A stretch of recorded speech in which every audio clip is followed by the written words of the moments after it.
Hello, আমি Manti.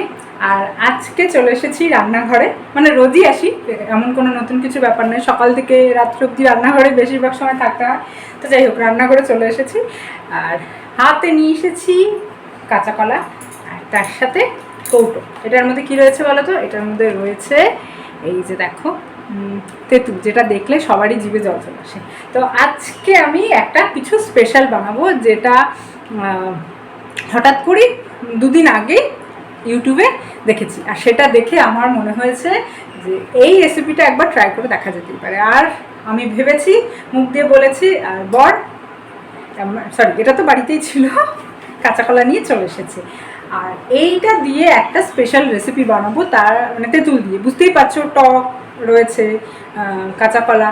Basically আমরা কাঁচা কলা সবসময় শুক্তোতে বা রোগীর খাবার হিসাবেই ব্যবহার করি, মানে রোগীর জন্য খেতে হলে কাঁচা কলা, পেট খারাপ হলে কাঁচা কলা। কিন্তু না, আজকে একটা বানাবো স্পেশাল। আর জানি না কেমন হবে খেতে, খাওয়াটা মানে খেতে কেমন হবে সেটা তো সবার লাস্টে খাওয়ার পরেই রিভিউ দিতে পারবো, বা আমি বানালে বাকিরা খেয়ে রিভিউ দেবে যে কেমন হয়েছে। তো চলো ঝটপট করে দেখিয়ে দিই যে আমি এটাতে কী বানাচ্ছি। আচ্ছা বলে দিই, এটাকে মানে যা দেখেছি বলেছে কাঁচা কলার আচার, বাট আমাদের মনে হয়েছে যে ওটা আচার না, ওটা চাটনি হবে। তো কাঁচা কলার চাটনি বানাবো আজকে। এতদিন লাস্ট আনারসের চাটনি খেয়েছি, আমের চাটনি খেয়েছি, সব কিছু চাটনি খেয়েছি, বাট এখন খাবো গিয়ে এই যে কাঁচা কলার চাটনি। তো চলো ঝটপট করে বানিয়ে ফেলি। কাঁচা কলার চাটনি কেমন হয় খেতে সেটা তোমাদেরকে লাস্টে শেয়ার করব। তো চলো। তো আজকে আমি চাটনিটা ইন্ডাকশানে রান্না করব বলে ইন্ডাকশানটা বের করেছি। তো সব সামগ্রী নিয়ে নিয়েছি হাতে। এবার যেটা করব, সবার ফার্স্টে চপিং বোর্ডটা নিয়ে নেব, কারণ কাঁচা কলাগুলোকে কাটতে হবে। চোচা সমেত তো আর রান্না করতে পারবো না। তো এইভাবে মাথার দিকটা আর গোড়ার দিকটা এইভাবে কেটে নিয়েছি। এবার যেটা করব সেটা হচ্ছে, এটাকে দেখেছি লম্বা লম্বা করে পিস করতে, তো আমরাও লম্বা লম্বা করে পিস করব। তো এইভাবে 3টে টুকরো করে নিয়েছি, যাতে চোচাটা ছাড়াতে সুবিধা হয়। সেই জন্য তোমরা যেইভাবে তোমাদের সুবিধা হবে, কমফোর্টেবল, তোমরা সেইভাবে চোচাটা ছাড়িয়ে নেবে। তো এখানে আমি এইভাবে মোটা মোটা করে একটু চোচাটা ফেলেছি। তারপরে যেটা করব সেটা হচ্ছে, আলু ভাজার জন্য যেই রকমভাবে আমরা কাটি সেইভাবেই কিন্তু কাঁচা কলাটাকে কাটতে হবে। মানে এই যে এরকম ছোটো ছোটো করে পিস করতে হবে, কিন্তু সেটা লম্বা লম্বা, খুব একটা বেশি মোটাও রাখবো না, আবার খুব একদম পাতলাও রাখবো না। তো ঝটপট করে আমি এখানে একটা কাঁচা কলা কেটে নিয়েছি, একটাই দিয়ে করব, কারণ যেহেতু ফার্স্ট টাইম বানাচ্ছি। আর এই দিকে আমি আরেকটা বাটিতে খানিকটা লবণ আর হলুদ নিয়ে নিয়েছি, যাতে কাঁচা কলার যে কষটা আছে সেটা যাতে বেরিয়ে যায়। কাঁচা কলাতে যেহেতু প্রচুর পরিমাণে আয়রন থাকে, তো সেই জন্য একটু জলের কালারটা চেঞ্জ হয়ে যাবে। তো সেই কারণে আমি হলুদ দিয়েছি। হলুদ দিয়ে এটাকে খানিকক্ষণ ভিজিয়ে রাখবো, খুব একটা বেশিক্ষণ ভিজিয়ে রাখার দরকার নেই, 5 থেকে 10 মিনিট। তো এইবার যেটা আরেকটা করব সেটা হচ্ছে, আরেকটা পাত্রের মধ্যে হালকা উষ্ণ একটু গরম জল নিয়েছি, তার মধ্যে তেঁতুলটা ভিজিয়ে রেখেছিলাম, তারপরে এইভাবে এটাকে রেখে দেবো। এবার চলো দেখাচ্ছি কিভাবে বাকি রান্নাটা করছি। তো ইন্ডাকশান আমি এখানে বসিয়ে কড়াই চাপিয়ে দিয়েছি। এবার যেটা করতে হবে, একটা মশলা তৈরি করতে হবে, যেটা হচ্ছে 5 ফোড়ন দিয়ে, আমরা নর্মালি চাটনিতে যেরকম দিই 5 ফোড়ন সম্বার, সেরকম তো দেবই। তার সাথে এটাকে খানিকটা এমনি নর্মালি ভাজা করে নেব, শুকনো খোলায় ভাজা যেটাকে বলে সেই রকম করে নেব।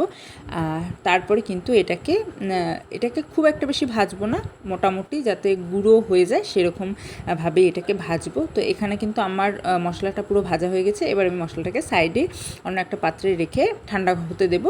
আবার কড়াই বসিয়ে দিয়েছি। তারপরে হচ্ছে কাঁচা কলাটাকে কিন্তু এইভাবে তেলের মধ্যে দিয়ে দেবো। তেলটাকে কিন্তু ভালো করে গরম করে নিতে হবে। এবার কাঁচা কলাটাকে সিম্পলি ভাজা করতে হবে, আমরা আলু যেরকম ভাজা করি সেই রকমভাবে ভাজা করতে হবে। একটু সামান্য লবণ দিয়ে দিয়েছি। তারপরে যেটা করেছি, ভাজাটা তুলে রেখে তার মধ্যে তেল আর সামান্য 5 ফোড়ন দিয়ে কিন্তু তেঁতুলের গোলা যে জলটা ছিল সেটা পুরোটাই দিয়ে দিয়েছি। তারপরে সামান্য নুন আর হলুদ দিয়েছি, তারপরে দিয়ে দিয়েছি চিনি, অনেকটা পরিমাণ চিনি। তোমরা চাইলে একটু গুড় দিতে পারো, এখন যা চিনির দাম তাতে কিন্তু গুড় দিতে পারো। তো যাই হোক, তারপরে কাঁচা কলাগুলো দিয়ে দিতে হবে।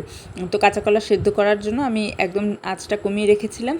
তো তারপরে যেটা ফাইনালি, যে আমি ওই দিকে যে মশলাটা রেখেছিলাম, ভাজা মশলাটা, এবার সেটাকে আমি গুঁড়ো করব আর মিষ্টিটা একটু টেস্ট করে নেব। তো দেখো এখানে কিন্তু আমার তেঁতুলের জলটা শুকিয়ে গেছে, আর এই যে গুঁড়ো করে রেখেছিলাম, এবার এই গুঁড়োটাকে আমি উপর দিয়ে ছড়িয়ে দেবো। তোমরা যেমনটা পছন্দ করো, খুব বেশি পছন্দ করলে মশলা অনেকটা দিতে পারো, আবার সামান্য একটু দিলেও কিন্তু এটা চলবে। এটা কিন্তু খেতে ভীষণই ভালো হয়েছিল, মানে আমার তো ভালো লেগেছিল। তোমরা কিন্তু একবার ট্রাই করে দেখতে পারো, একটু আলাদা রকমের হবে, তেঁতুল দিয়ে কাঁচা কলা দিয়ে একটা রেসিপি। তোমরা কিন্তু অবশ্যই ট্রাই করতে পারো।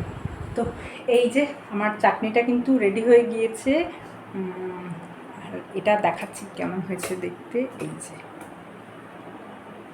তো এটা খেয়ে বলতে পারবো এটা কতটা ভালো হয়েছে। তো চলো দেখা যাক, এটা খেয়ে নিয়ে তারপর বলবো। এখন গরম রয়েছে, এখন এটাকে ঠান্ডা করতে দেবো, দিয়ে তারপর তোমাদেরকে বলবো যে এটা কেমন হয়েছে। তো তোমরাও কিন্তু অবশ্যই এই চাটনিটা ট্রাই করে দেখো আর আমাকে কমেন্ট করে জানিও যে তোমাদের কেমন লাগলো। আর আমরাও এখন এটাকে বেশ এনজয় করে খাবো। তো ফাইনাল লুক হচ্ছে এইরকম, একদম তেঁতুলের মধ্যে কাঁচা কলা দিয়ে চাটনি, অসাধারণ।